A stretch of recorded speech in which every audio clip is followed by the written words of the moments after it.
Hello everyone, welcome করছি ফেসবুকে পুরো বাংলাদেশকে। নেট ছাড়া এই কয়দিন কার অবস্থা কিভাবে কেটেছে অবশ্যই সবাই কমেন্ট করে জানাবেন।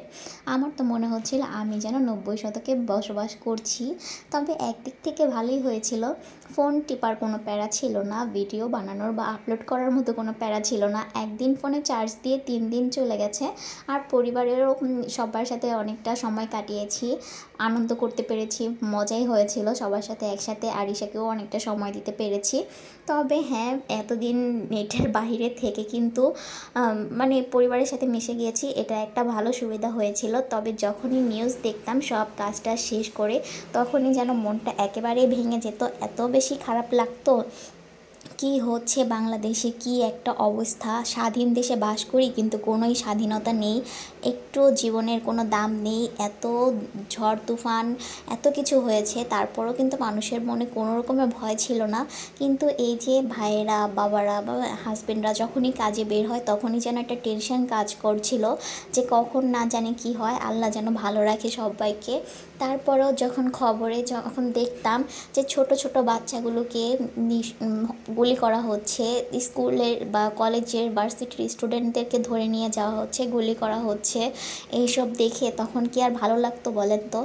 এই ছোট ছোট বাচ্চারা কি আন্দোলন সম্পর্কে কিছু বোঝে? তাদের কি এইসব কোনো আইডিয়া আছে? না তারা কোনো আন্দোলনের সাথে যুক্ত ছিল। তারপরেও কতটা নির্মমভাবে তাদেরকে হত্যা করা হয়েছে।